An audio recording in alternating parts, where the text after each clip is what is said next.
Hello. We're back, baby. We're back. Woo!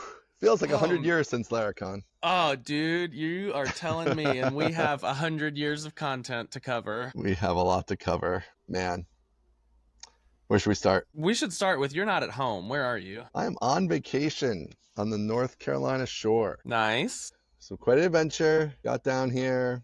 Daughter got sick in the hospital. Ugh. We had not a full overnight. She got out of the hospital for overnight, but we were like, should we turn around? Should we go home? Blah, blah, that whole thing. We hadn't even checked into the house yet. It was a little punchy. Spent the night in the hotel across the street from the hospital. Jeez. Because where we're going is like, you have to ride on the beach, like 3 or 4 miles out. And then bigger issue being that's especially high. The high tides are extra high currently. So like there may be points where it's impassable to get back to the hospital. What? So we were like, well, they do actually have a specialized service. So you still can call 911 out here. You're not actually like totally off the grid. But anyway, we didn't know if we wanted to deal with all that. So we spent one night in the hotel, but it was fine. And she responded quickly to antibiotics and feels much better. So oh my gosh. that's good. Yeah. So that was the excitement. We're at the house now. I don't know, for the video people, give them a little. This is the beautiful Bayside view. That's a giant sand dune out there. But then we have the ocean on the other side. So it's very nice. Yeah. Played poker the night before that, which went well. That's what I like to hear. Yeah. Down $3,000 instantly. Like in an hour, I was down $3,000. And then made a comeback, came all the way back, ran a huge bluff at the end of the night to win like $1,700 just on this bluff, and finished up $2,500. So it was a nice little session. Yeah. That's great. Profitable vacation. That's why rule number 1 of gambling is always chase your losses. Right. They always turn around. In poker, if you're at a good table, it's all about a good table. If I was at a bad table, I would have at least switched tables. But I was at a great table. Nobody knew what they were doing. I just got unlucky a little bit in the beginning. Ran a bluff that didn't work. Happens. Didn't panic. It all turned out fine. God, you've got nerves of steel. There's no chance. There's no chance I could pull that off. We gotta get you. We gotta get you on the poker, man. It's gonna happen. I know it's fun. I do enjoy it, but yeah, I don't know. That's too risky. No, too much stakes. Yeah, but when you have an advantage, it's not risky. That's true. Yeah, it's profitable. Well, we're back.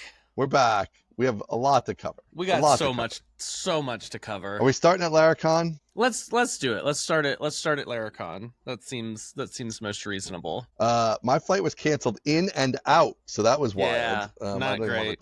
Lots of people had tons of air traffic. Mine was delayed by like 5 hours, but fortunately I was able to get on an airplane, drive out a little bit, do a little circle on the ground, drive back, and then get off the airplane, and then go get on a separate airplane. Yeah, so we got to see DFW just a little bit. Yeah, brutal, not fun. Nice. Yep. And was it a something broken or yeah, some maintenance thing? And they're like, I hate when you're out there and it's broken. I know. We can't fix it in an hour, so you guys have to get off. I'm like, oh, okay, that sucks. But ended up making it, got in super late. And then, yeah, next day what did we do the next day? I think we did tech check, went and saw the venue, and then we went to golf on day 0. So how was golf? I ripped a couple. I ripped a couple straight down the middle, long and true, and even Eric Barnes was impressed. I know.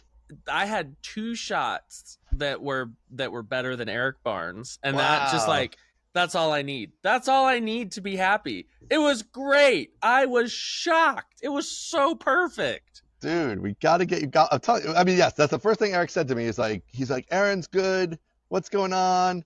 He was all excited that you had some potential. I had some potential. We measured one because he's got his, he's got all his gear. He's got a watch that like tracks him from outer space. He's got a range finder. He's got all this crap. We measured one, and I had a 250-yard drive right down the middle. Yeah, straight down the middle. And I was like, this is unbelievable. And another one, I think it was like a par 3, so it was kind of a short one.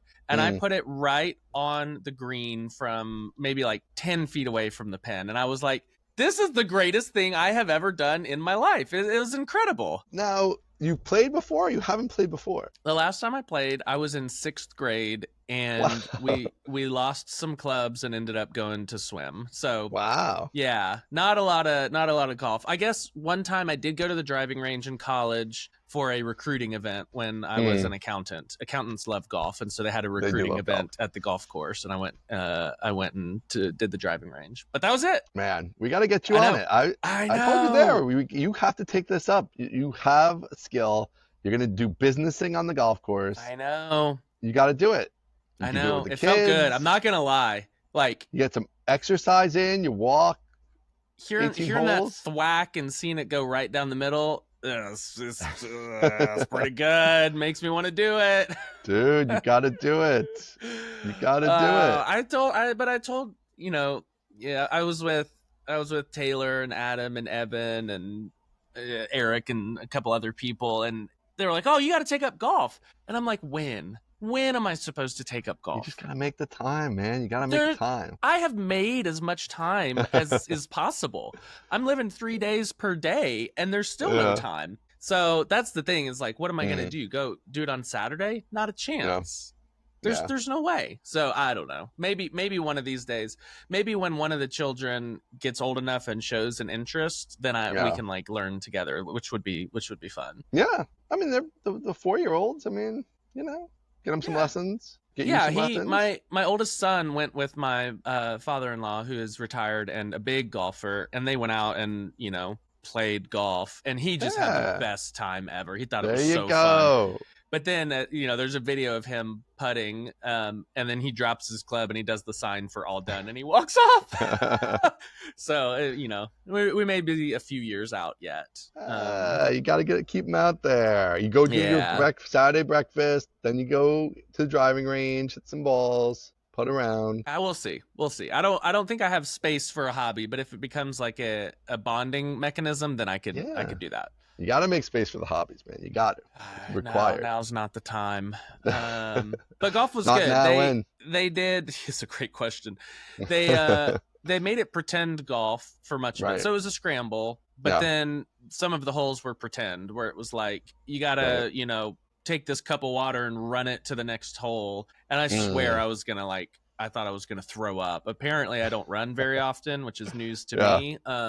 And I got done. We won, of course, because I'm not going to lose. I'm not, I'm not some Barnes. I'm not, going to be like an Eric loser out there. We beat them on that hole, but they beat us overall. Sure. And so, me and Adam are running and trying to protect Taylor. And at the end, Adam and I are both like throwing up. Not really, but Adam said Adam for like 3 holes. Adam was like, "Dude, I feel like I can taste blood in my mouth." So I was not prepared to run an entire par 4, but it was fun. It was a good event. It was hot, I will say. It was very hot. But overall it was good. Well, that's good. So that was like, I guess it was kind of like speakers and sponsors and sponsors, and I think like community tier, community bundle. So so you could I think you could buy the big package and you get like a jacket and you get to go golf and you get coffee with the team and all that kind of stuff. Yeah, I could have done it, but I was like, nobody knows how to golf, and that kind of was our team day to do some actual work stuff. Yeah, my only complaint besides the heat, so I guess only means one. My 2 complaints, one would be the heat. The other is it was so disparate. Like, I really enjoyed my group, the 8 of us. It was a lot of fun. And we like laughed a lot, but those are the only 7 other people you see for like 4 hours. And so if I was in a different group with people I didn't know, or like I was looking forward to mingling with like the whole crew, I would have been like, oh man, that's kind of a bummer. But it worked out great for us, and maybe everyone else too. But I do like the idea of like a mix and mingle event. The golf, that's kind of the deal with golf, I guess. That is the deal with golf. Like, you're just physically separated by a pretty wide area. So at least you had the 2 groups of 4 though, so it was more than just a couple. You had like a bigger group with the way they did it, totally. Scramble and everything. Cool. So let's see, what happened after that? I feel like there's so much happened. It was so crazy. We did. You guys did a dinner, right? We did a little dinner, and you went to the Mostly Technical Waitlist party, which apparently was a smashing success thanks to Sam Lewis. Sam Lewis, thank you. I think Luke Towers helped a little bit too, but Sam Lewis was like the kind of main coordinator there, and like, yeah, like it started before the Mostly Technical party, so I figured I'd pop in and say hi. Popped in. It's kind of funny because like I think a lot of people there didn't even know it was me because they only listened to the audio, and then like a couple of people were like, "Oh, I heard your voice. Okay, now like it's you. Okay, got it." And, which is funny because I tend to think of the show as video. I think it's like we watch the video as we do it, and like, you know, if I like if I need to reference something in the show, I tend to go to YouTube actually, which is kind of weird. Yeah, so, but it was great. The waitlist party, when I got there, like just a few minutes after 7, was a bunch of people there, probably at least like 30 or more, and then I think they had like 70 total. So yeah, the waitlist had a party. It was great. Userscape sponsored some food, so they got some food, and they bought some beer, and they had a good time. It was a really cool vibe. It was actually like the kind of place I love, where like you go into the restaurant and then like they send you down this back hall with all these kegs lined up, and it's dark, and you're like, what's going on here? And you pop out and you're in this outdoor patio, and it's fantastic. So it was a cool vibe. Yeah, the vibes looks great. We'll have to keep, if we do a party again, we'll have to keep the waitlist party as part of the party if we can find a organizer. If Sam does it again, or a different organizer. No, Sam gets promoted.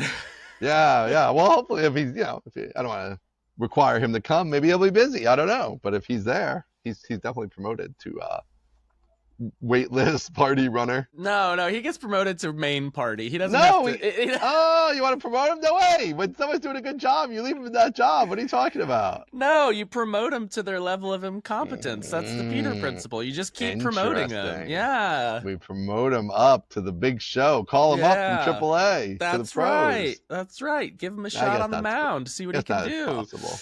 Yeah. So the fact that there was a waitlist party and the main party was jam-packed blew my mind. What the hell is going on here? It's pretty wild. Yeah, I don't know. And it's not like, I just love that it was really listeners from the show. You know, it wasn't like Laravel Inc. did a bunch of like outside press for it or something. It's just like listeners of the show. And I mean, there was like, what, 7, 8 people I talked to at least that were there only for the party. Yes. Like they were not going to Laracon. They were just going to the party. And insane. I was like, wow, that's crazy. Like, I know. How cool is that? It's it was just really cool to have like be the physical world, like from the virtual world, and you're like, all these people who maybe you've seen a comment or sending an email or whatever, and it's like, oh, here they are. They're in person and they're talking about the show and they're talking about episodes, and like wild. That part blew my mind. People love the show. It's wild. It's crazy. Like, I love the show, obviously. I think it's the best show ever. We have a blast. But the fact that people like, oh, dude, I listen every time. Whenever it comes out, this is the first thing I listen to. I'm like, really? Are you sure? And so many like very detailed stories. Like I think we both talked. You might remember his name. I can't remember his name, but like one guy is like, well, he rides every day with his daughter who's like 16, and she loves Aaron, and like she likes his takes, and like it's like, so it's a family discussion point. And hi Hannah, if you're listening, thanks for liking me more than Ian. I really appreciate that. So cool. I'm not even mad at cool because it's so great. So cool. Yeah, I don't know, there was like so many stories like that, and people who listened to the show and they stopped and they came back, or they listened at the gym, or like I don't know, just like so many different things. I think I have a few. Let me see. Pavlos found me in the hotel, and we were hanging out, and he's like, I used to skip the intro part where you guys would do like, a little bit of how's life, how's your father, and he's like, now that's one of my favorite parts. Yes, we got another one. See, we had the people who were hating on that part, but I think there's more love for that part out there. I mean, I had so many people come up and like, stuff with their kids, or they're gonna have kids, totally. Like, all that angle on things, and liking that we do some of that family stuff. The most fulfilling is like when people come up and they say like, hey, I started doing a Saturday morning breakfast. That was a good idea. And I'm like, that's incredible. That makes me so happy. Yeah. Because it's typically always dads that come up and say that. Yeah. And the idea that like anything I have said is inspiring other dads to spend like one-on-one time with their kids is just incredible. It makes me feel like $1 million. Next year, if you're at the party and I inspired you to start playing poker, make sure you come up to me, okay? Yeah. I want to hear about you poker players out there. Yeah. No, so many cool. One takeaway I had, well, it was funny because we ended up, I literally didn't even see you the whole party. Oh, no. I saw you the first 2 minutes. Yep. And then you held down the outside, and then there was this tent, and I held down the inside, and that was it. Like, we didn't even see each other again until like the party was over, basically. Which I guess is good because us being together lowers our surface area. So right. We totally. got to meet more people, which that way we may not see each other all the time, but we talk all the time. So what do I have to say to you? Nothing. Right. When you think about actually, I wanted to also two other things I had on the list here. One, so many people are like, they're talking about an episode, and they're like, and then I DM'd Aaron, and I said, Aaron, whoa, and I'm like, this guy, how many people do you have DMing you? I personally talked to like 15 people, and like, I DM'd Aaron this, and blah, blah, and like, you gotta cut. I don't know if you should be letting everybody DM you, man. Like, it's a lot of DMing. So if anyone has ever DM'd me or sent me an email and then a week later I respond, that is why, because I get a bunch of DMs. I've closed my DMs to like outsiders. Yeah. But if I follow you or we've ever DM'd before, or you find me on Telegram, which is, a lot of people, and I like Telegram.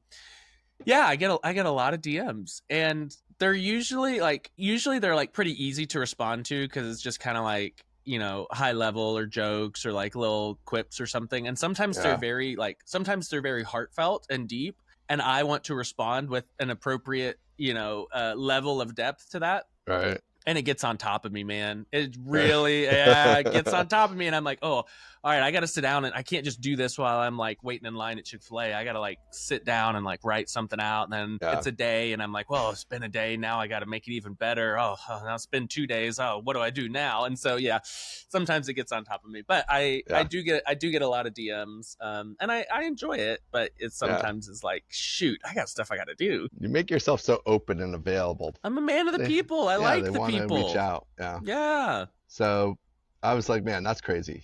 I don't get that many DMs, which is good with me. I don't need that many DMs, but you're welcome to DM me. But, I don't need Aaron level. You've left one of the big DM platforms, so that's one of the problems. That is helpful. That is a bonus, another bonus. Yeah.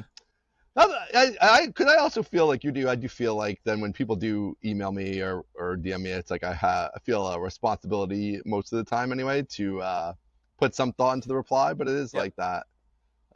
So if you have a lot of those, then that is a lot to respond to. I will say, as a young sensitive man, I do get a lot of people that feel like they can open up to me with their emotions. Which is great, and I love that. And so I get these like very heartfelt messages, and I want to respond appropriately.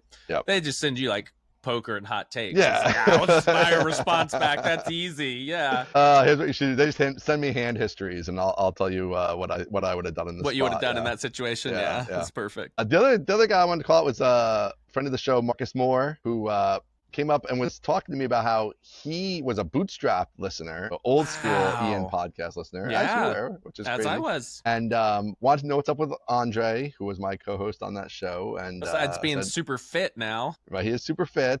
He's kind of off the internet, but we're trying to, I message him and see if we can get him back on the internet, but we'll see. He says the internet left him. So I don't know. I'm not sure who to believe. I don't know about that. And he works over at and then he was talking to me about how he talked to me and Andre at Laracon 2 in New York. So it's like we got some old school, way back. That's crazy. So that was cool to see. Kind of like a big arc there of everything. So I don't know what else about the party. Two of my old coworkers came from the property tax firm, and I did the thing where when you're the host and two friend groups come together and you got to be like, hey, about this and they know about that and you guys should talk. So like I went out and grabbed, they were just, talking to each other, standing, because this is their first Laracon ever. They didn't know anybody. And so I went out and grabbed them and brought them in and introduced them to Tom. And I think Josh Seary came over and Taylor from Torque.dev was there. And so it was fun to like see, bridge the old world and the new world and be like, I used to work at a property tax firm and now I have like Laravel friends. Like y'all should meet each other. Worlds colliding. That was fun. And then I think they really enjoyed themselves. I saw them, at one of the parties talking a few days later, talking to a bunch of people, and I was like, oh, this makes me so happy. So it's fun to see them. And then what else about the party? The game. Let's go into the game, man. Hold on, before we do that, we should pay some bills. Let's pay some bills. Which we did not pre-coordinate, so I'm just gonna go the first two. You go second two. We'll do it. So this very important special episode of Mostly Technical is brought to you by Laravel Nightwatch. Nightwatch sees what other monitoring apps can't in Laravel apps. Take 2 minutes to set up the free plan right now, and before this episode of Mostly Technical is done, you might uncover rogue queries, misconfigured middleware, hiding in plain sight, or the dreaded N+1. Check them out at nightwatch.laravel.com. Side note, it's amazing how many people I talked to who found those things with Nightwatch, which is wild. So I still have to check that out, but on the list. And then, also brought to you by Flare by Spotsy, all-in-one error tracking and performance monitoring for your Laravel application. Check them out at flareapp.io/performance-monitoring. Spotsy always doing amazing work in the Laravel community, so thanks to them for sponsoring. All right. I was bummed Freek was not there. I kind of expected to see him. Yeah, no Freek. Maybe next time. Maybe EU. I don't know. Maybe I haven't been to EU in a while. I want to get to EU. I want to get to AU. I want to get to EU. Got to get to AU. AU, I actually did a little research because Michael was there. Michael is insane. He's insane. At Laracon US for 3 days, and like, you're from Australia. Like, he literally flew there and is only staying there 3 days. I was like, what are you doing, dude? Crazy. And he seemed fine. Like, he seemed fine. He didn't seem tired or anything. No. I don't know. It's adrenaline. But yeah, Australia flights are really weird right now because it was like, it's actually quite cheap to fly economy, but to fly business is crazy expensive. Like, more expensive. I've looked this up many times because I've always thought about going. It's like twice the price of normal, and it's like $11,000 or something. You've got to be kidding. I'm like, I don't think I can fly economy for 24 hours. So I don't know. I gotta figure that one out. But at some point I want to get there. But I also don't want to pay $12,000 for a plane. I'm not paying $12,000. Yeah, I'm sorry. So, I'm also not flying standing up in the cattle hold in the back, so I don't know where that leaves me. Right, exactly. That's my problem. I can't sit in with the cattle for 24 hours. No offense, but it's a long flight. So it's too draining back there. So I don't know. I don't know what I'm gonna do. But and I can pay points, but even at that price, it's a lot of points. So it's like, I gotta get, there is all the ways to gain the points, if you're like, it's just, yeah, I know. I don't even mind that, but it's like, the problem is it doesn't work so well when you're like, well, Laracon AU is this date. Right. Like, it's not really right? It's like, well, you got to do when the inventory, they have a lot of inventory, and then they're giving away the point seats and blah, blah. So you have to be a little more flexible than that. It's not so easy to be like, well, this is the little range I want to go in. No. So, yeah, I don't know. But I'd like to get to AU. I'd definitely like to get to EU. I don't know. You go to EU? You went to EU, right? I went to EU this year. Yeah, I've been to EU a couple times. It's good. Were you doing anything? You were talking? I talked to EU. Yeah. Yeah.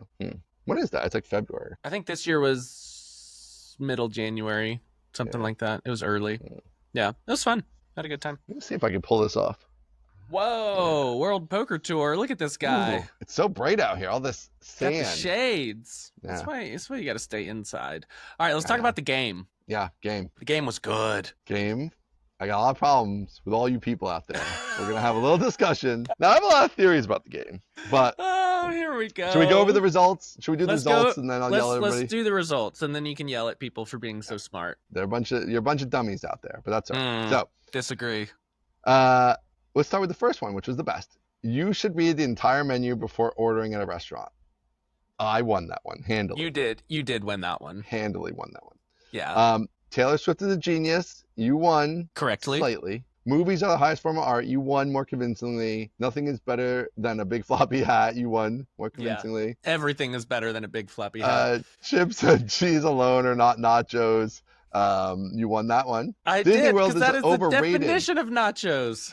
Disney. I mean, it's just incorrect. Like, just dumping some cheese on some chips is like disgusting, gross shit. Like, that's not nachos. Nachos has like jalapenos and meat and sour cream. I mean, and maybe the problem is this: most of the country lives in a place where the food is terrible, and they think that is nachos when that is not nachos. Like, so we've gone from insulting a few listeners to most of the country. I mean, this is just true. Like, if you think that's nachos, you're just wrong. You're incorrect. Like, if you paid money Disney for that, World, that's wrong. Disney World, on the other hand, was a Disney blowout. World. You trounced me on Disney World. Blowout on Disney World. 28 Disney to World 10. Is overrated. I don't know. You people out there, we got so much work to do, y'all.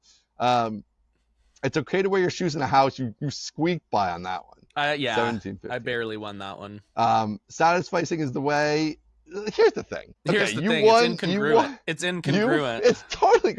I mean, you're like the only person I even know who's like a satisficer. Everybody's out there trying to maximize, but you're gonna tell me that more than half the people are satisficers? No freaking way. I don't believe it for 1 I did second. a little hand-to-hand combat on this one because people would be like, what is satisficing? And I would explain it to them. And I have a way of being convincing. Yeah. And so I think I won over both Abby and Hugo, like, man-to-man on that one. So yeah, this is some bullshit aspirational crap where they're like, oh, I aspirationally would like to be a satisficer. Meanwhile, I'm like, I'm out there trying to get a better job. I got 3 side projects trying to make more money. All this stuff, but sure, you're a satisficer. I got it. But here's why it's incongruent, because you should read the entire menu before you order is a maximizer's strategy. Yes. You stop at the first item that meets your threshold as a satisficer strategy. And so the fact that you won the menu one and I won the satisficer one is the data is a little wonky, I will admit. It is super wonky. This is how crazy this data is. Miami is a very sexual city. Yep. Oh, that was for you. That's correct. See, I actually agree with that. Like, there's some of these. Listen to me. I made a lot of these questions. I think I was a little too generous. I won't make that mistake again. Let me tell you. And then be a yes man. You won that one, which I expect that one. So, I would like to see a little more. 59%. I would like to see a little more data. I feel like if we did the game again, that like the cards with the QR codes is not effective. And that if we're gonna have the projector, like, it needs to be in a very prominent spot. We need to know there's a wall that is for the projection of the game. So like, I think that didn't work out well, because we basically had like, there's 200 people at the party, and there was definitely at least 200 people at the party. But there was only like 40 votes on each question. Yeah, so you're blaming sample size. Well, I mean, definitely sample size is wrong, but I would just like to see more votes in general. I think if we're going to do it, I would like to see more votes. We got to make it. We have to improve the interactivity somehow. And I think we need to make it more clear which thing you're voting for. Yes, I think it could be confusing at points. Because right now it's like, Aaron says Miami is a very sexual city. I agree with that, so I need to vote for Aaron. I think it needs to be clearer that, like, you're voting, you agree or disagree, and then maybe like under there is like who said the agree and who said the disagree. But honestly, no, I'm happy with these results, so I don't really have a lot to complain about. You would be. The people are very, very smart, is I guess all I have to say. A bunch of dummies out there. I don't know what's wrong with you people. This is great. Movies are the highest form of art. I am glad. I'm glad that I won that one, because you believe that one so strongly.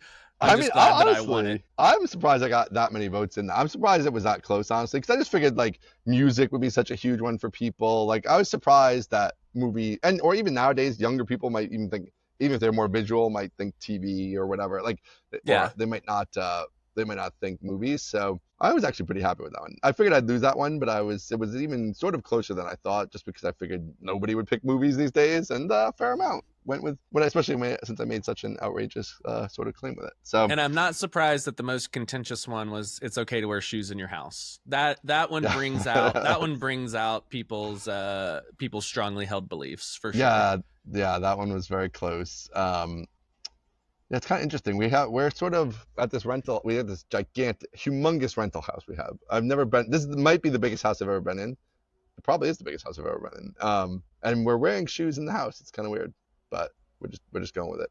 But you never step on the same spot twice, so it doesn't matter. It's like Every You are not spot the is same fresh. man, and it is not the same river. Exactly. Yeah, yeah, yeah. There you go. Rental houses, it's good. You guys ever rent a house? Yeah, we've done Like a the rental family? house thing. Yeah, the whole family. It's It's good. great. Love it. Yeah, we got a bunch of people here. We got brother, my cousin, the families. It's good stuff. Kids got like a movie room and pool table and pool and blah blah blah. As long as there is a pool, because my Yeah. feelings on the beach, it can be a schlep. So as long as there's a pool that you can step outside and have a little pool time and then come right back in, I'm happy. Well, this is where you gotta have the drive on beach. You got the drive on beach here, so we're gonna load up the truck, just drive the truck. I mean, it's like 5 feet, but we're gonna take even 5 feet. Still, even 5 feet. Put the shit on the truck. Yep. Then the truck becomes the base of operations out on the beach, and it's great. Huge quality of life improvement. You're not trying to drag an igloo cooler through the sand where it doesn't work. Yes. You do not want to do that. So I'm not doing that. Come to North Carolina, drive on the beach. Definitely. And North Carolina is a lot less expensive if you have like you need a bigger house or whatever than like, we've done this in Martha's Vineyard, which we've never done this because we've never been able to get a house big enough for everybody without it being like $8 billion. So, so it's nice to come down here, get a huge house right on the beach, drive the truck out there. Awesome. But we do have the pool too. It's actually unseasonably cool, I would say. It's not like cold, but it's like low 80s. So we're gonna maybe get the pool heater going. We gotta talk to them about that. But yeah, it's a dream. Yep. So are you wearing shoes in this mega house? That was the that would kick me off here. We have the shoes in the mega house, but that's great. Not always. Like sometimes we're not taking our shoes off necessarily. Although now first day you're in and out a lot, right? So now we are more established, and the shoes are not on as much just because you're not in shoes. You're out by the pool. You're coming back in, whatever. You're not necessarily in shoes at all, but there's a mixture. I will allow it. I don't enforce shoes only. Yeah, I do allow shoes to come off. It's not a yes or no thing. But... I did bring my favorite slippers though, which I have to bust out. The problem with going barefoot in a beach house is the sand. Your feet get all dirty inside the house because there's always sand everywhere. I do hate that. And then the worst part is when you bring it into the bed, like your feet are you're like, forget about it. It's the worst. So trying to like wipe your feet off to make sure there's not any little grains on there. Freaking way. Yeah. Yeah, that's the not worst. A chance. By the end of the trip, you're just sleeping in the sand. It's all terrible. I hate that. And there's a million showers here, so you try to get it off, but like, I don't know. You can never get it all off, No. Impossible. All right, so a couple of things we got on the list here for next year, 2026. Yes. I think we should do something. Areas for improvement. Something special for the sponsors. I feel like if you sponsor the show, you should. So there were sponsors of the event, which was great. And they had special. Obviously, they had booths and the whole thing and blah blah. But I feel like if you sponsor the show throughout the year, I don't know, like you automatically get in. Of course, would be an obvious one. Maybe you get a special badge type of thing. I don't know. Maybe we do one of those tall door banners that says this party sponsored by, and the party sponsors get the big up top spot, and then we do a smattering of other logos. Yeah, something. It'd be cool to add this to like the things you get if you sponsor the show. At some point, you get a little love at the party if we do it again. The party that we're committing to already, apparently. we're committing to 360 days. I mean, why would we not? Yeah, that was fantastic. It does add a thing to do, which like at this point I'm still like averse. I'm a no man on the things to do, it's like one more thing to do. But we should shout out Hank and Sam and Abby and the rest of the Laravel people for being a big help. That did take a lot of the weight off of in terms production of for us. The people who did things for this party, I think probably Sam, Abby, and Anna are at the very top. Maybe just below that is Hank. He's the boss. He doesn't really do anything. He didn't do anything. Below that is Ian, and then if you look real far down, there's Aaron, who also You're the talent. was at the party. That's about all I did. You just show up and hang out. Thanks mostly to Sam, Anna, and Abby, who, when we get to the actual Laracon conference, I have more good things to say about. But they were the real ones. They're the real MVPs that put on the party. Yeah, no, it was a big help. They helped orchestrate the sponsors and everything too, so that nobody had to pay, which was really cool. Yeah, so that was great. They worked the desks, really the check-in desks at the party. Yeah. Like they had the whole thing. That's the thing. It would be even hard for us to have done like a 200-person party without, like, you just need a certain amount of just physical bodies to pull that off. Like you just need door people, and you need 100% people to contact spot. You need more people.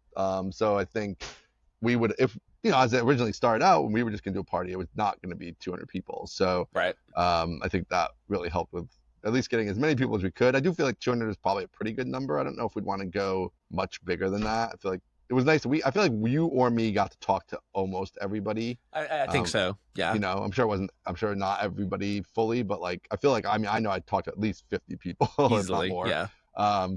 So we got to talk to almost everybody, which I think was good. Like I think if it's like 400 people, then obviously we're not talking to everybody. And Laravel itself has their own big party the next night. That's 700 or 800 people or whatever. I don't know if you need 2 of those. No, I don't think so. That was pretty cool. Yeah, it was a good vibe. I think it was like having like a only like a not official something that wasn't just Laravel Inc. throwing something. I think added a little flavor to the event overall. So and having it on top of the hotel, unbeatable. That was great. Unbeatable. Yeah, I like that a lot. Like that's just like for us, and we're busy because you're super in the mix on the event itself, but even I'm like in the mix on various things, and like to just be at the hotel and walk upstairs and like it's not that's the dream. Getting over to yet another place and Ubering and blah blah. So definitely love that. Being close, either in or very close to the hotel is super cool. That's my number one criteria, Hank, if you're listening, for picking Laracon locations, is make it walkable from the hotel to the venue to the after dark party to a couple other bars to a lunch spot. Like I don't care if it's like an industrial park in the middle of wherever, some crappy city. I won't name a city because all cities are great. As long as like the part where we're hanging in is cool enough to walk around and do all the stuff, that's all I care about. That's all I care about. I didn't go skiing. I didn't see any of Denver. I'm sure people did, but like that's all I wanted was just to be able to have a walkable spot for all the events. That was I was pretty happy with the spot. I flipped on that a little bit, whereas like when we first couple days I was like Denver, and like we kept getting kicked out of places, like violently kicked out. It was like 10 o'clock. Like 9 o'clock, get out of here. Yeah, so that was a little annoying. I was like, this is annoying. Like but it was fine in the end. Like we shouldn't have been out too late anyway, so that was good for us. It's also like a Tuesday night or whatever, so it kind of makes sense. The final night, you and me and some other people found a late night spot, so that we just dug deeper, and that worked out very nicely. When we get to the final night, I have much content. Yeah, we gotta talk. Night. We gotta wait. We're not there yet. We're not there yet. Oh my gosh. But then, so I'm going to go past the final night in that the next day, since my flight was canceled, I spent a day walking around the city farther, and I got down into more like, it's more like an artsy district and whatever. And that was great. Like I had my camera, I didn't actually have my camera, but I had my phone. I was using it as a real camera, and I was taking photos, and there was tons of interesting stuff to take photos of. And I was like, and there was tons of good food down there. And like, so Denver redeemed itself to me a little bit as we went throughout the week. So I was happy with Denver. I will say, unlike you, I will throw a name out because, I'm a Vegas guy.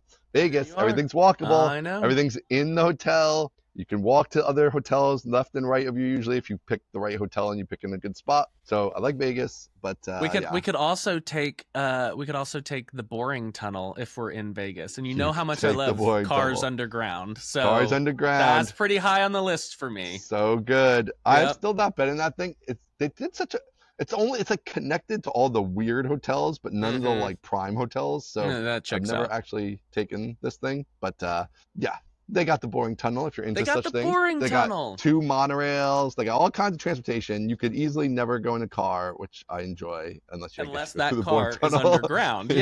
Which is awesome. Doesn't even count as a car at that point. So, but any city they have it in would be cool. I heard talk of Seattle, which I've never been to, which would be cool. Atlanta. Seattle would be beautiful. Cool. Atlanta would be fun. Would be hot if they do it in August in Atlanta. Yeah. Well, we talked about this a little bit. We pitched Hank on the idea that maybe a little later, maybe like early fall might be nice for all these locations, or even winter.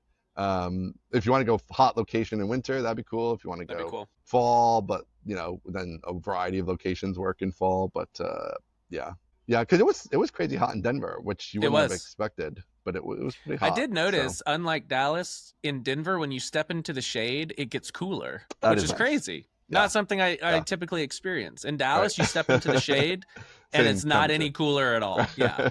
It's just not quite as bright. That's it. Yeah.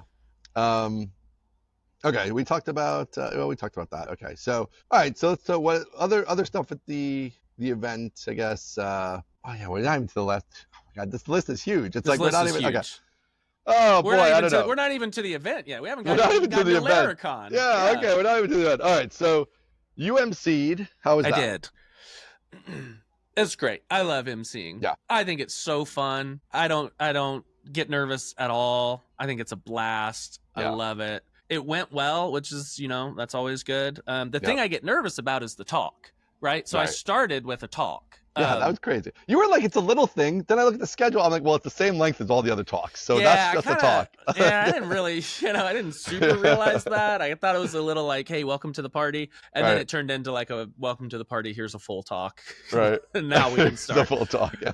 But I think that went well. I tweeted yesterday that I took a risk in that I didn't have any slides. No slides. Yes, I noticed that. No slides, which means no speaker notes, right? Because I didn't even plug in a computer. I had nothing. And I wanted to do that on purpose because I feel like that's the next evolution of speaking, right?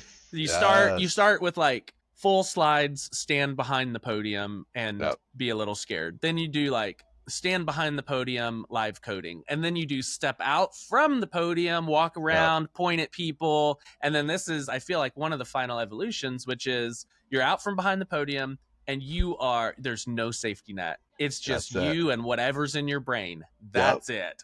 And it worked. I did it. I pulled it off. You know what's crazy about it is that you did such a good job with it that like, I didn't even like notice that until like halfway through. And I was like, oh, he's like, because you just did you kind of intro, the event, and then you just kind of kept speaking. Just kept going. Yeah.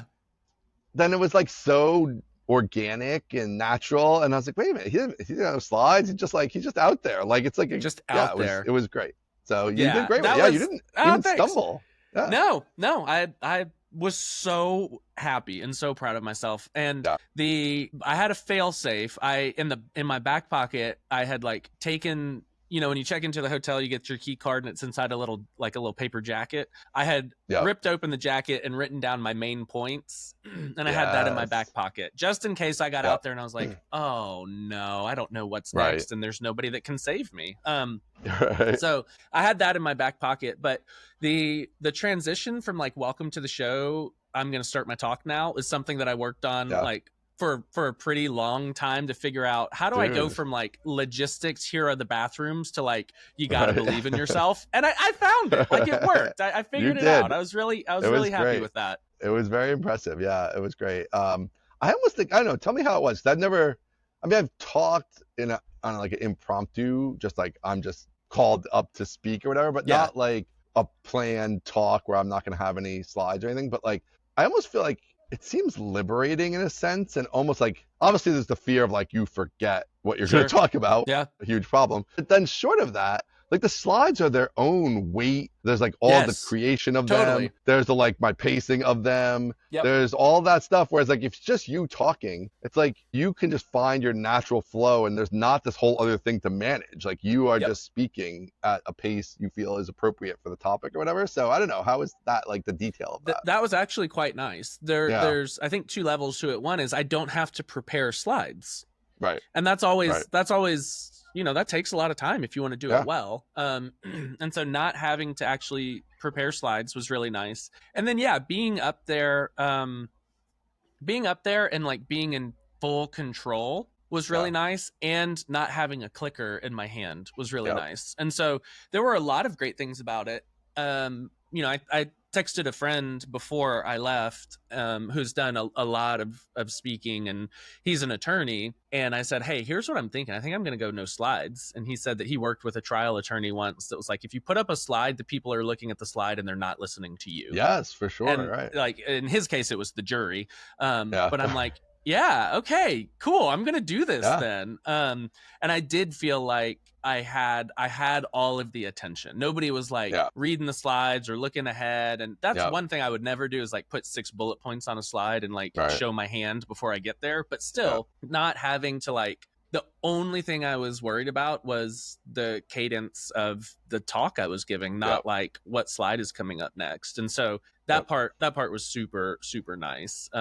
So if I can pull it off again, it takes a lot of like preparation and a little bit of chutzpah to be like, I'm just gonna do it. But if I could do it again, I think I would for sure. But I almost think there is there's what people actually do, right? And then there's what you should do. But I feel like if you're doing what you should do, that it's not actually more preparation, because it's just you're now even more focused. The quantity of time is like entirely on your words versus like, well, I'm building these slides and I'm making sure that it works with the words and I'm like pacing all out, and then should I put a picture of a cat here, and like all the stuff that you're going to spend tons and tons of time doing. Now, if you could just spend that same amount of time actually being prepared to talk and going through it and like focused on what you're actually saying. So yeah, I don't know. I probably did 15 dress rehearsals, right?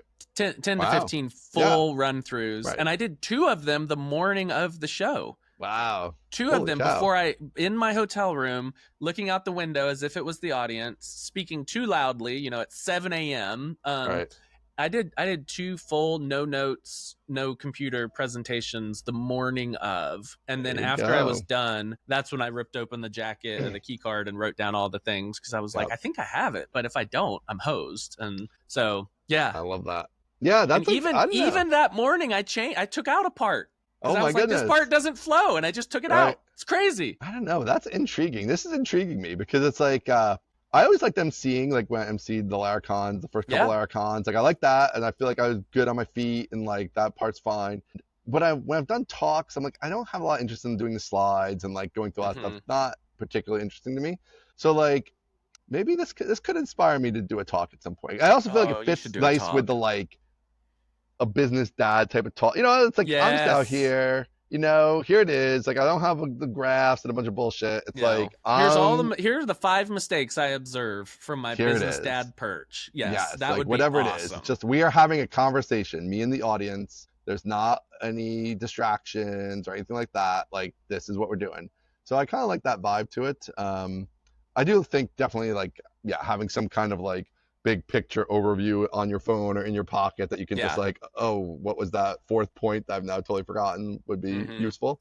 But well, that was great. I thought it was awesome. It was a perfect start to the show. Like, I'm curious, do you think you set a good tone for the, because that was my entire intention, was set a tone for the whole show. And it's kind of weird because like, I am not a Laravel Holdings Incorporated employee, and I go out there and I'm like, here's what the show's gonna be. But of course, I ran it by Hank and Sam beforehand, and they didn't have any notes, and so I was like, I guess this is sanctioned. But do you feel like that was the right opening for the show? Yeah, I thought it was great. I thought it was like I thought it was the perfect lead in, and then I thought like the pacing, especially the first day, I felt like the pacing and everything was like super good.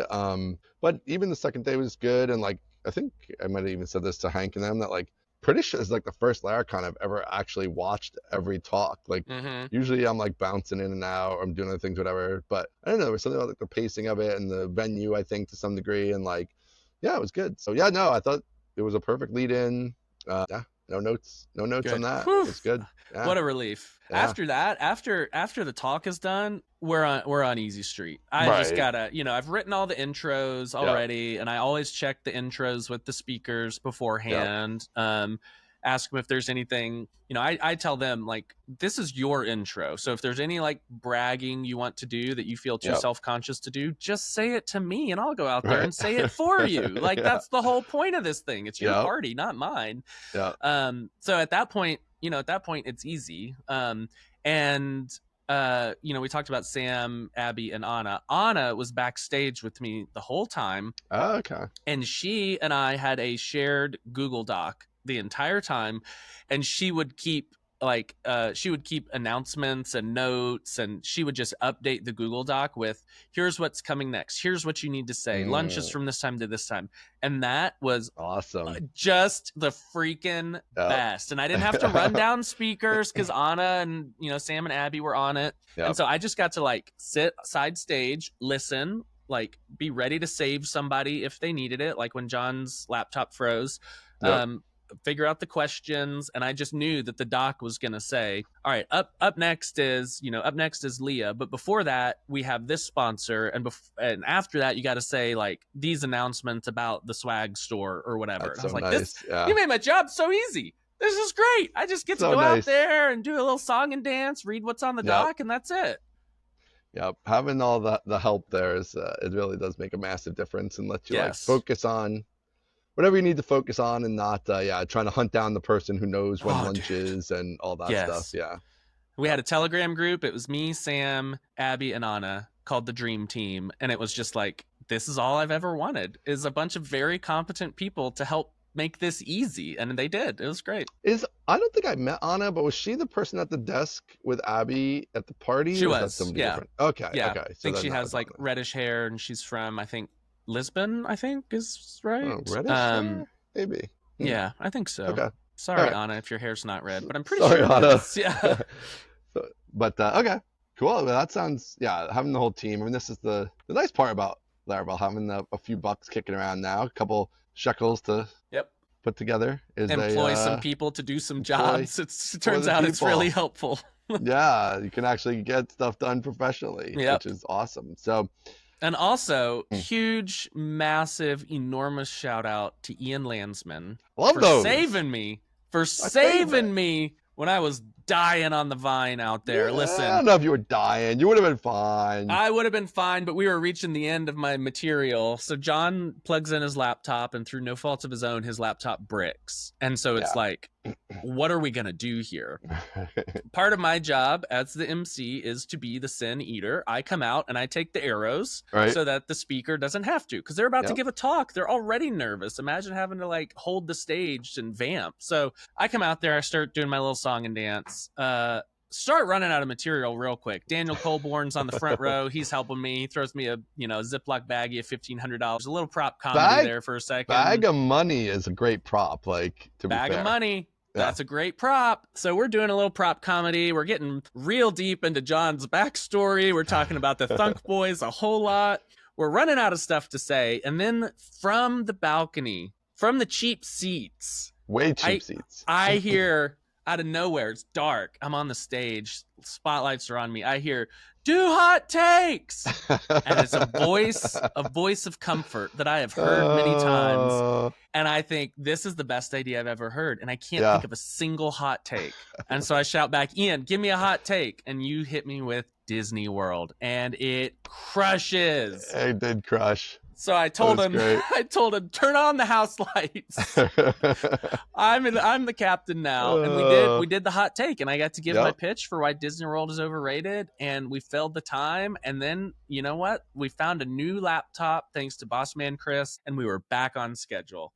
Oh, dude, I don't know what I would have done. I needed you in that moment, and you came through. Yeah, so I saw the laptop implode, right? And I see, you start doing your dog and pony show. And I was like, this seems like it's going to be a while. I was like, so what can I just have ready for if he runs out of material? And you went through the thunk, you had a bunch of money, all the stuff, it's all good. And then you're just like, all right, I'm dying, I got nothing. And then, then I was hoping you'd hear me, because I was like way up there, like far away. So nosebleeds. Did the whole, I cupped the hands, projected, and you instantly you picked it up, you got it, and I was like, hot takes are gonna be great too, because if this goes on for a while, like you could just even it's a well. I can go back to the well over and over and over. Yes. And then once you had the one, you'd have then you'd even just have others coming to you, whatever. So I was back on my feet. So from the bottom of my heart, thank you. That was exactly what I needed. I just love that I got to participate in the show. It was so cool. I was like, I got to help out in the show. Like the whole time. Very cool. So that was great. I think the people got a kick out of it. They did. Aware. It was fun. It was a good bit. So, and everybody, of course, comes up after and is like, oh, that's my favorite part. That's so funny. You did such a great job. And I'm like, guys, this is the worst. I think I told Hank, I got to prepare a tight 5-minute comedy routine next year, so that when this happens, because it will happen, I can go out there and just do 5 minutes of what looks like improv, but really I've been practicing for 12 months, and people are going to think I'm a genius. It's just like video conferencing. Like, we've been doing this forever. Shouldn't the video conferencing just work? And it never just works. There's always problems. Never just works. Same with the show. It's like, well, we've had laptops for a long time. We've plugged them into HDMI cables for a long time. Shouldn't this just all always work and never, ever be any delay? But it just never is that way. And it's just like, it should just work. I'm literally just plugging in this wire to project this thing. It never works. So yeah, that would be cool. Have a little 5-minute or a little video the production team can cut to now that like you got a more sophisticated setup. You know, you could have a little bit or something. But yeah, that one went good. All your MC stuff went great. All that was smooth. Even the bad parts were smooth. So yeah, it went cool. The show got on. WorkOS used a clip of the show and it was great, which was super fun. I did not expect that. Yeah. I wasn't sure what they were gonna do. He did message me and ask permission. I was like, yeah, sure, like do whatever you want. And yeah, it was cool. It was a segment with Taylor talking about WorkOS, which was, they edited really funny, and they even left in some of the like controversial bits. So it was cool. So they added our show in the middle of their like 5-minute sponsor, or at the end of their 5-minute sponsor pitch, and it was Taylor talking about how you and I have made more money from WorkOS than Taylor has, and we were all laughing, and it was fun. It was very well done.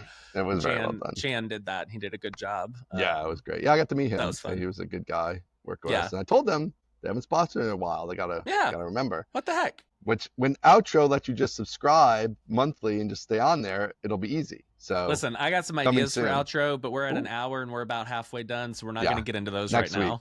Next week, Outro. Let's, no Outro this week. Let's not run through all the talks, but hit me with some highlights. Oh boy. You know, I think all the talks were solid. I mean, there's always like a continuum, right? But I thought all the talks were like, there was no like, ooh, this is like, you know, just not working. I thought it was, you know, all the talks were good.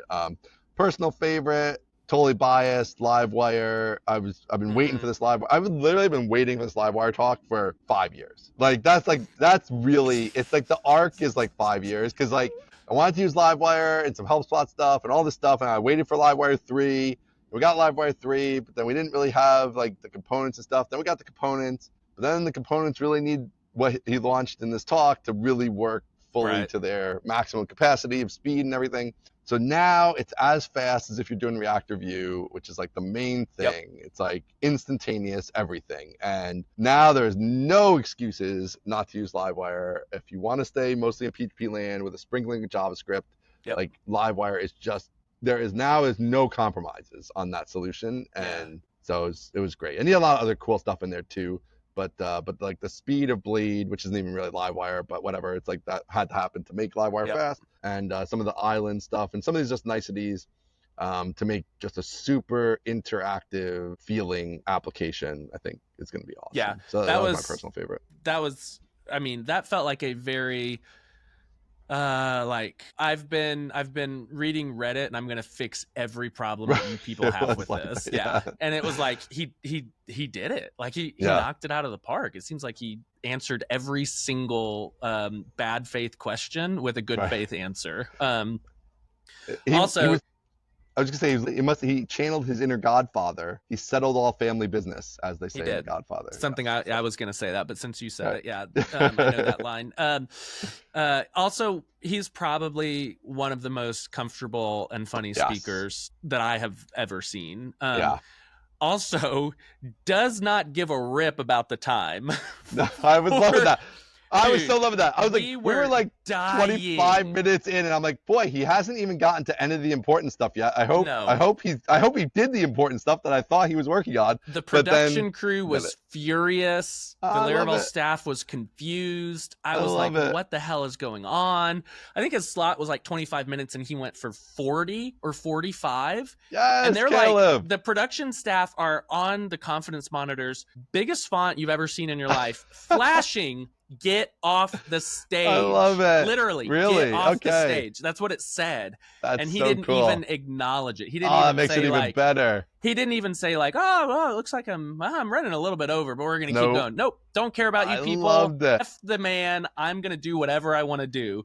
Dude, I loved it so much. You know, I think the audience liked the talk, but boy, did it mess up the rest of the schedule. So I was figuring that like, it was really funny because I was like, oh man, like I know I get it because being involved with the conference, like, so I didn't know how much other people got it, but I was like, man, he is way over his time here. Yes. And I was like, he couldn't see the finish line behind him from where he was standing. No. It was so far gone. And I was loving it because exactly what you said. I was like, he is not even acknowledging it. He's not like, oh, it's coming up close. Oh, man, I'm a little over. Oh, let me cut this slide. Oh, let me get fat. Like the show went on. Yep. He's delivering the show. Party now. Yes. I loved it. Loved it. That was brutal. That was brutal. But see, now I have to say, I was always ill-informed that I would have thought Livewire is like the smallest part of the sort of JavaScript ecosystem of Laravel. But then they showed that stats about the starter kit. Hank showed the stat that Livewire is the biggest starter kit. So like, yeah, I mean, so it's amazing. So I'm like, that's even more. Do whatever you want. You got to take disagree. Take as much time as you need. Disagree. Take as much time as you need. Yeah. If you no, do not do whatever you want, because that screws the rest of the schedule and the rest of the speakers. It screws the rest of the speakers. If you want more time, get more time up front. That's my only thing. Like I will say he should have had more time. Yeah, I'm fine with that. True. Yeah. The people loved it. It's obviously a popular package framework. He's obviously an incredible speaker. Just ask for more time. Yeah. That's the only thing. Easier to ask for forgiveness than permission. Apparently, yeah. So that one really sent the backstage into a tizzy, because it was like, what the hell are we gonna do? He was near the end though, but I guess there was like the panel, which makes it even worse because there's less material to absorb it. You know, there are fewer breaks and fewer negotiables that we can change. Yeah. But yeah, Caleb, you rocked it. Don't take any of that feedback. Take all of that feedback. It was fantastic. Yes, and just ask for more time next year. Do whatever you want. I think another one, there were too many to list that were good. And so obviously Nuno has that same energy, and PES 4 with the browser testing looks pretty unbelievable. I want to shout out Mary Perry and Terry Lavender. Yes. Mary, incredibly nervous backstage. Yeah. You know, did probably 7 or 8 practice runs with Chris Sev, who big credit to Chris for doing practice runs with all of the speakers. Yeah, I think that really helped level everybody up. Mary was incredibly nervous. First talk, very in-depth technical thing, huge stage, lots of people, super, super nervous backstage leading up to it. And then she goes out there and it's like it's her 100th talk. Yeah. She goes out there and she just like freaking crushes it. Cool, calm, and collected. Nobody would have ever known she was nervous. And then she comes off the stage after she's done and she's just like super nervous again. Just and I'm collapses. Like, you just turned on the most cool persona I've ever seen in my life. And of course the talk was great, very in-depth, very technical, which I thought was awesome. Yeah, very technical. She did an incredible job. And then the other one was Terry Lavender, who just like invented 5 different things from whole cloth. That was a crazy ended talk. By saying like, yeah, my networked SQLite was almost, it was faster than Postgres and MySQL, but not as fast as like a local file system. So I wrote a new protocol that makes it a lot faster. That's what got everybody around me was like the new protocol. We were like, whoa, okay. What? So yeah, those were some of my favorites. But everybody crushed it. I wish we had time to go through everyone's. But they all did such a good job. I was really, really impressed. Yeah, like I said, it's like I'm pretty sure the first Laracon where I watched every minute of every talk. So yeah, it was really, really good talks. Yeah. I mean, even we should touch on at least I guess the keynotes just quickly. I think that all went pretty well. Maybe the one, I mean, it went a little long, the main keynote there, but so but besides we've got that, enough material for 2 keynotes. Yeah, I think you had 2 maybe, or I obviously have to see how much stuff you have. Not every year. I mean, it's kind of a crazy year where they launch so many huge things and there's kind of so much going on. So maybe in the future do that a little differently. You can even see them doing like, Night Watch we talk about at AU or EU, and Cloud we talk about at US. Because you might even like from a development perspective want those on like a different big release cadence. Yeah, that's probably a good point. So you could break that up maybe too. But yeah, everybody, it was crazy. Like so many people on stage for that, and it's wild. 6-7 speakers or whatever. And they all were great. Yeah, everybody was prepared, and the transitions were good, and all that stuff. I was glad Taylor decided to do his routes file feature show, which I feel like is a tradition that would be sad to lose. So yeah, it's cool. So great show overall. Yeah. No notes. And the really. panel went well. I think the panel went well. The I thought panel went really well. started to go well when Jeffrey became my co-host. That is when the panel went from okay to great. Yeah, was it was when nice he started to Jeffrey chime in and like challenge people and be like, well, here's the way I do it. I was like, Jeffrey, thank you. This is exactly what I was hoping for. Yeah, getting at some of those wath and strong opinions out there, like drawing those out, like When Adam started cussing and Jeffrey started chiming in, I was like, I'm good. We're good. Yeah. I'm home free. This is easy now. Yeah.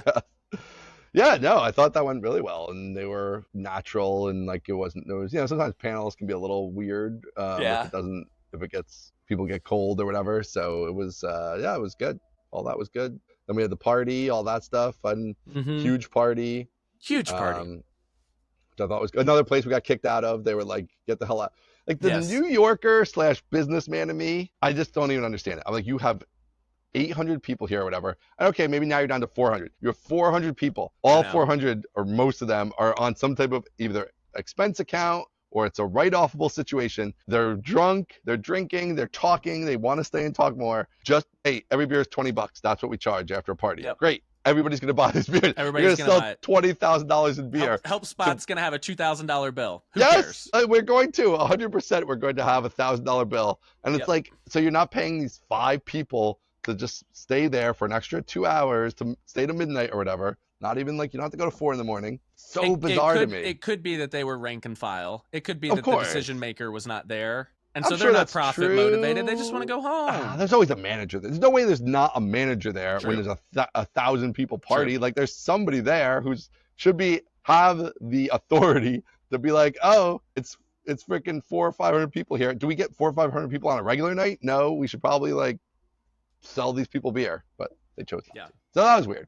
But not Laravel's fault. Just like every place we went to was like we close at 9:30 or whatever and get out. So that was that. But whoa, we got wildlife here. Get out of here. See, this is the problem with outside. While you shoo the birds away, I'm gonna pay some bills, and then at some point we got to talk about our 4 a.m. night. Let's do that. But before we do, this episode is brought to you by somebody that I saw at Laracon and got to meet for the first time. One of the founders of Honey Badger. Honey Badger, move fast and fix things. Pretty good. Move fast and fix things with all-in-one app and infrastructure monitoring for Laravel, Rails, and more. You can find them at honeybadger.io. There is a link in the show notes with some UTM params. So do us a favor and click on the link. Get those UTM params flowing. Thanks to Joshua Wood, who was at Laracon, and the rest of the Honey Badger team for sponsoring. And of course, our dear old friend Bento. Bento says on this one, whatever my homepage says, lol. So I think that means whatever Aaron wants to say. Bento is the refreshingly better, the refreshingly delightful, the refreshingly faster email sending platform, the one that I use at TryHard Studios for all of my transactional emails for the courses and my amazing newsletter. So thank you to Jesse from Bento for sponsoring the show. Jesse, I know you're listening at the gym right now. Thank you as always. So a couple of Rails folks there, both Jesse and Josh Wood and crew are some Rails people. We had some Rails folks at Laracon. Jesse wasn't there, but I saw Irina, who is the CEO of Evil Martians, and Joshua Wood. So it's nice to see some Rails folks coming over and hanging out with us. Taylor and Adam and a couple others went to Rails World or Rails Conf or whatever. And now, the cross-pollination is complete. When do we get DHH at the mostly technical party? That's the question. That would be crazy. One of these days. Maybe you could bring Elon, since you would know Elon. Yeah, since he responded to my tweet about Red Alert 2. Yeah. I'll be like, hey, you remember that tweet? That was me. Come to my party. Yes. Yeah, that's probably going to work well. Okay, so after the After Dark party, which I think was the first night, was the After Dark party. Right. I don't remember exactly where we went. Maybe I just went. Were you there? Yeah, I was there. We took a picture with Mary Perry. We were hanging out. I talked to Jeffrey and Pavlos for a long time at that party. Talked about at the party. the fears I knew you were at the education. Party. I thought you meant after the party. Yeah, I don't know what happened after the party. Did I go somewhere? We started all walking somewhere, but then I don't remember if you ended up there or where I ended up. I don't think you ended up where I ended up. Or maybe did a group of people peel off to play mini golf? Was that night? Yes. Were you there with those people or no? No. I went with... maybe you were with us. I went with, I think it was John O'Nolan and... Oh, yeah, I was with John O'Nolan. Where did we go?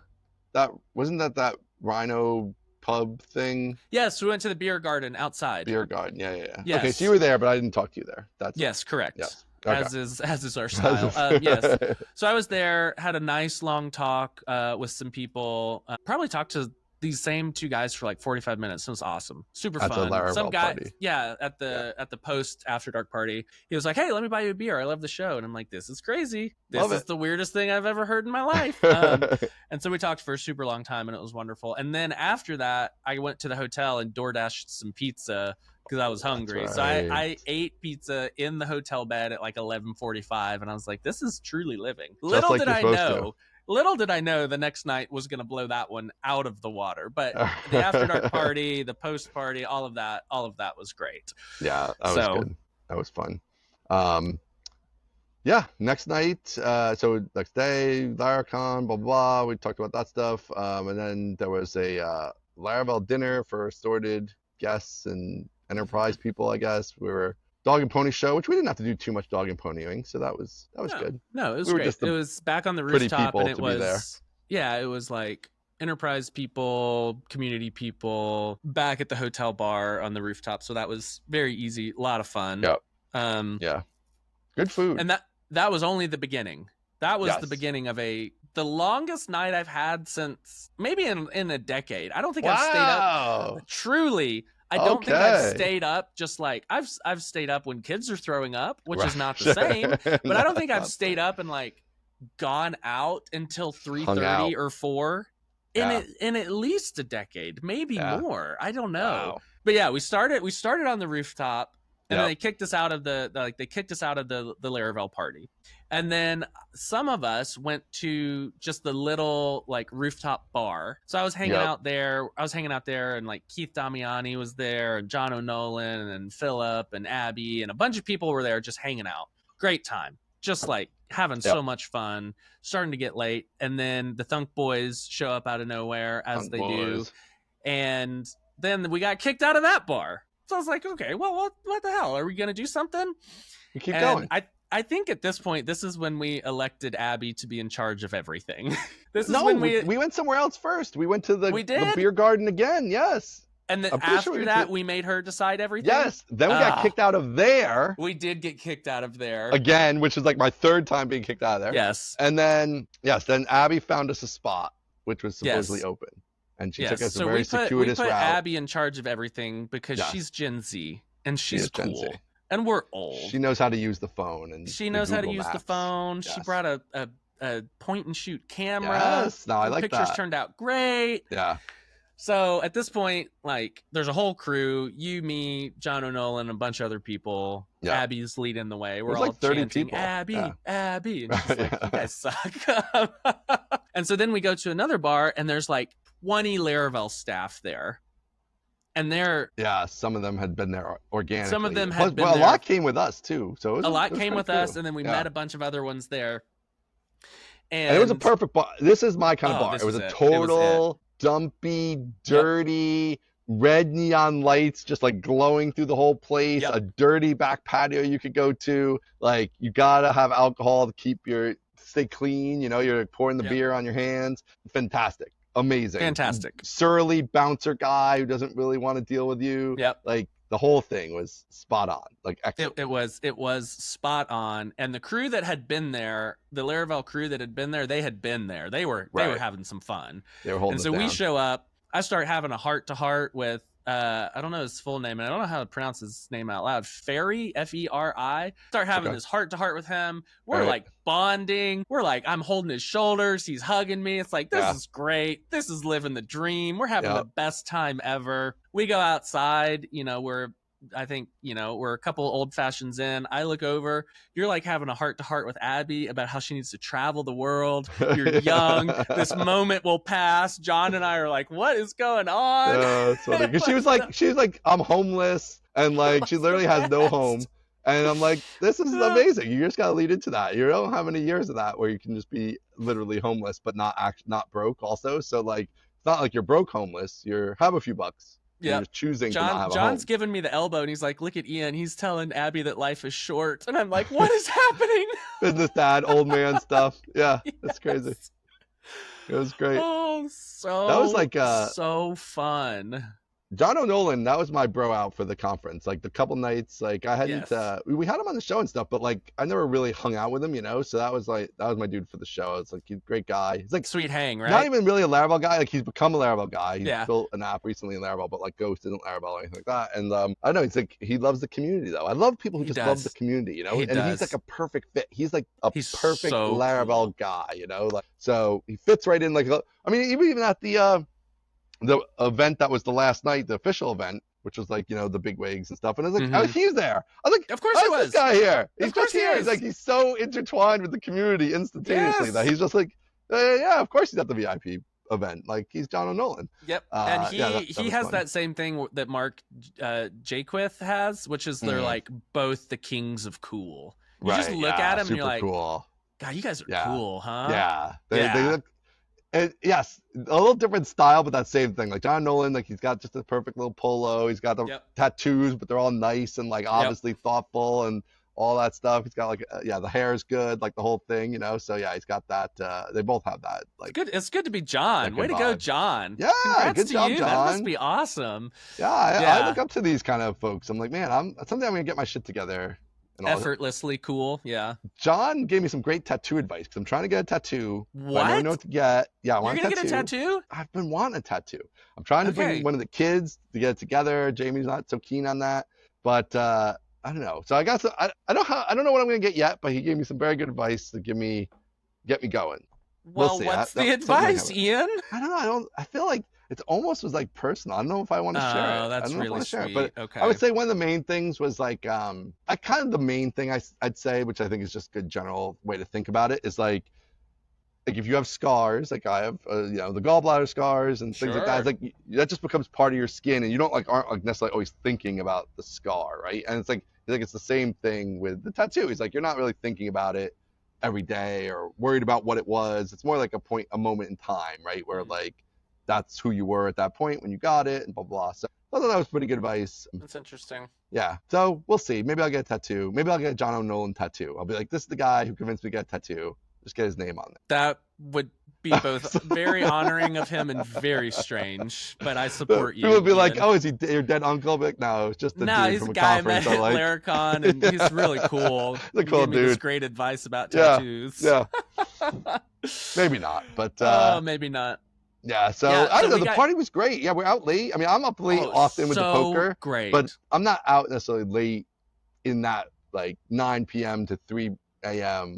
Having drinks, hanging out with people way. I mean, it's been less than 15 years or whatever. But yeah, it's always great to have those. It's always it's so hard to get those spots. Fun. That's the thing. Those spots are so hard to find. The spot makes the place. It makes the whole night. The problem is you can't manufacture that moment. Jennifer and I talk about this all the time, that like everything has to conspire to be just right to where everyone is like, where are we going next? Yep. Because if it's like, oh, should we go? Like, what are we gonna? Or I made a reservation or whatever. No. Yeah. It has to be the thing where it's like everybody starts chanting Abby, right. And she's like, all right, we're going this way. Yeah. And you show up and there's 20 other people. Yep. And then somebody buys fireball shots and you're like, is this a good idea? Probably not. Right. And then we get kicked out of there too, of course.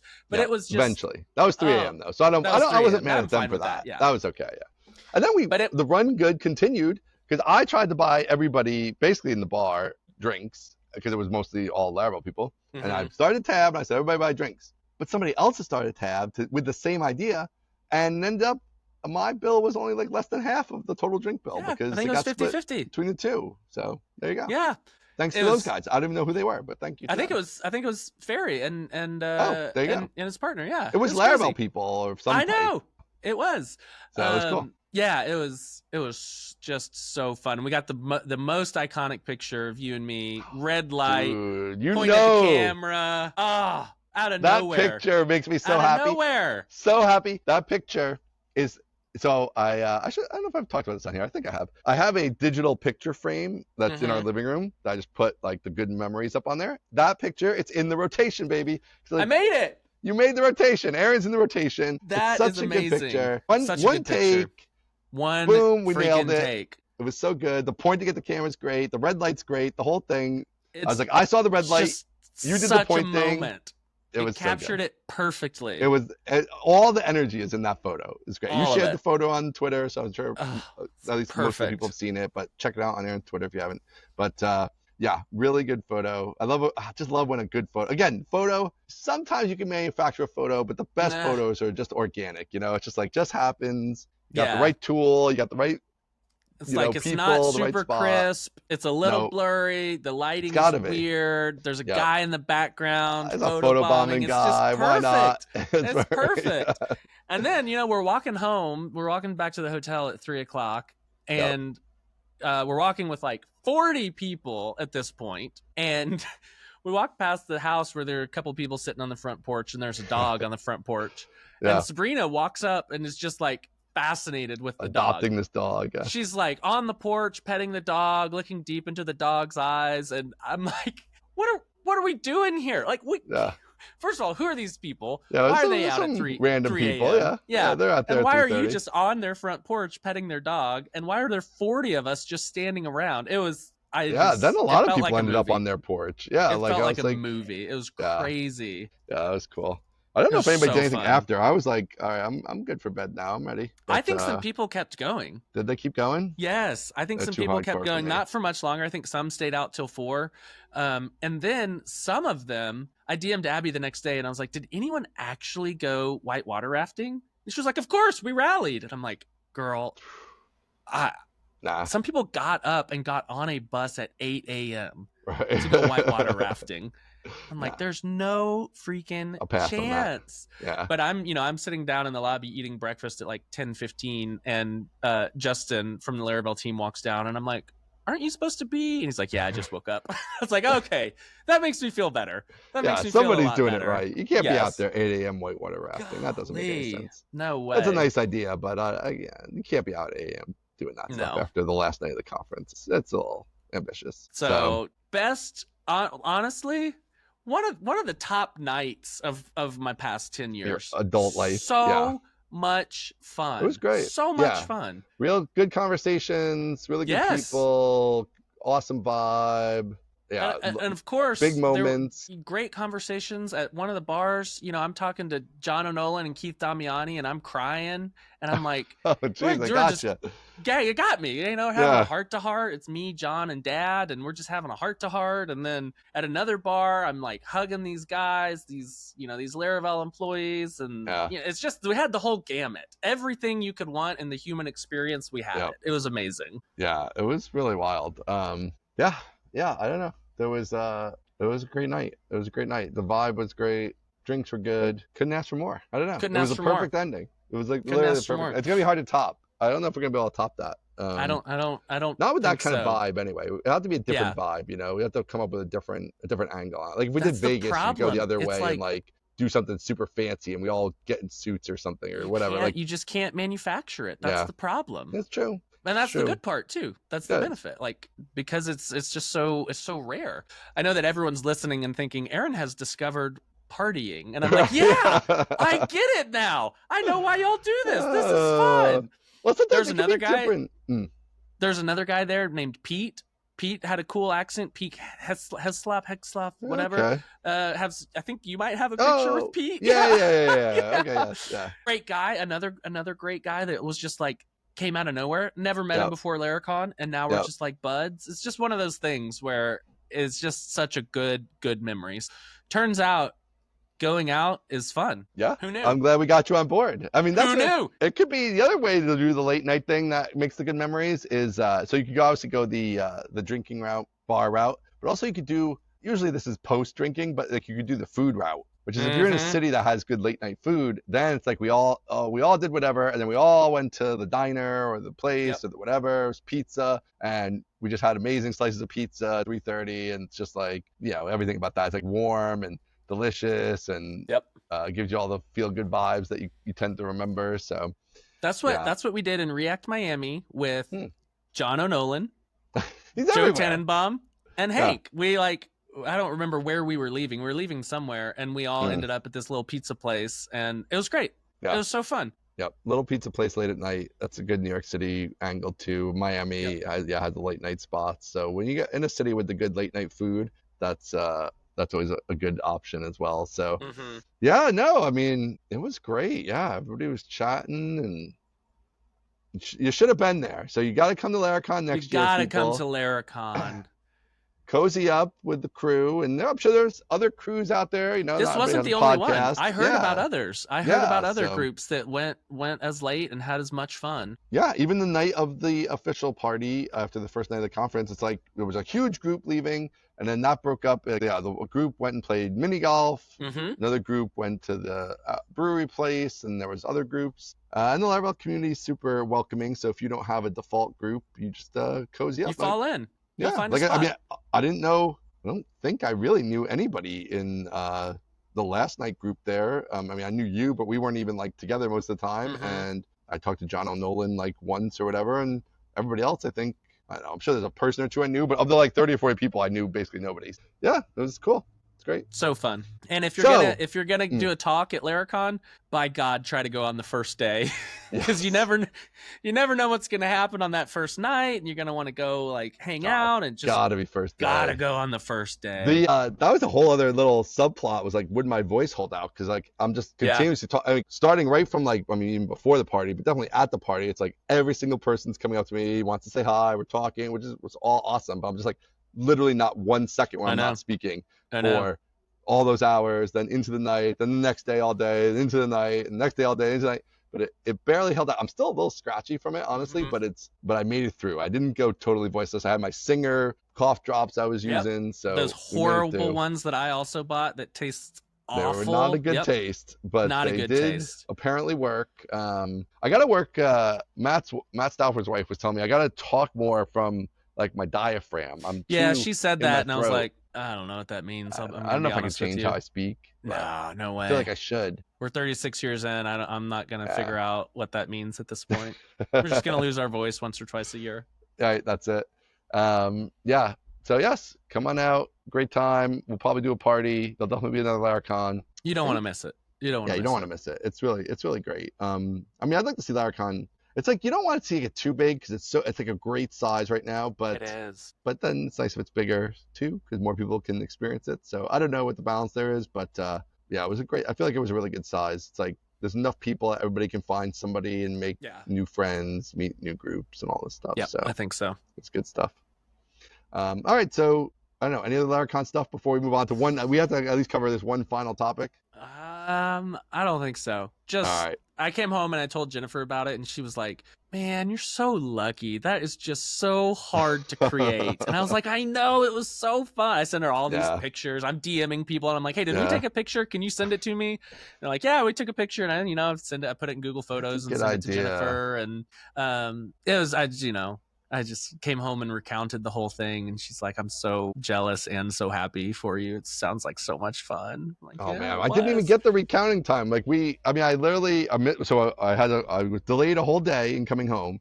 Came home, packing and all the stuff, and then right to the next morning, driving 6 hours, play poker, drive another 6 hours, kid in the hospital, drive another 2 hours to the house, and I'm here, and that's it. So it's been a bit of a whirlwind, but yeah, it was good. It was good. So you didn't go home though. I didn't go home. Didn't go home. You went to Big Sky Conf. Went to Big Sky DevCon. Were you regretting the scheduling, or it turned out okay? Beforehand, I was regretting the scheduling. It's one of those things where it's like, I made these plans, now I don't want to do them. And then you do the plans and you're like, I'm really glad I made those plans. Right. That's exactly the situation. Yeah. Exactly the situation I was in. So I flew from Denver to Bozeman, Montana, which is beautiful. It was also quite warm there. But same kind of deal, you know, when the sun goes away, it gets cooler, which is just incredible. Nice. So yeah, I went to Big Sky DevCon and I was slated to be the co-MC with the Primogen. Oh, wow. So yeah, long story short, Prime's voice has been giving him trouble for 8 months. Oh my goodness. And he had to leave. He like couldn't do it. Holy and so cow. he introed, I think, you know, 1 or 2 people and then was like, guys, I got to go back to my hotel. I can't do this. Wow. And so it was like, it was on me. Oh, and you know what? Oh my gosh. We love to bear up under a burden. And I think I wasn't even there to yell at you though. I like, know. Oh my God, you're on your own. I'm on my own. And it just went fantastic. It went great. Wow. I think, you know, I was coming off the Laracon high and I brought a little bit of organization and structure to my MC duties. And so I saw Prime the night before and was like, hey, do you have any plans? And he's like, no, not really. Also, I can barely talk, so I might not do it. And it's like, all right, that's fine. I went back and I did my research and wrote all the intros for the speakers, unprompted. I don't know what was supposed to happen, like if I had gone up there, but like I have a way of doing this and I was going to do it my way because it seemed like it was going to be on me. So I wrote all the intros and I got to the venue there was like a speaker dinner and a brunch before. So I met a bunch of people, but I got to the venue at 8, the show started at 9. And I just called a meeting. I was like, hey, all the speakers come over here. This is my show now. Like, I mean, I feel like that's kind of what the organizer is wanting, is somebody to like take some of that show running off of their plate. Right. And so I called them all over and I was like, here's my plan. I wrote intros. I'll confirm it with you. Tell me anything you want to add, remove, or change. We're going to do this with the laptops. I'm going to do this with the questions. I'm here if you need anything. I'll save you if anything goes wrong.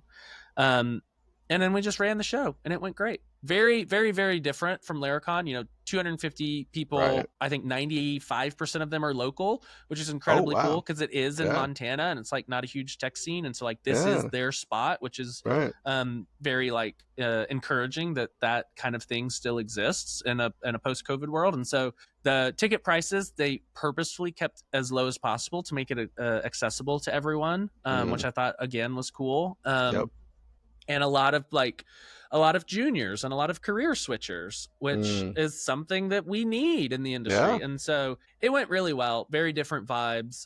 I felt like a super outsider because it's not, you know, it's more like the HTMX crew online with the memes and the Twitch and the Discords. And I'm like not in any of those. I had to download Discord to like talk to the speakers. Oh my gosh. That's funny.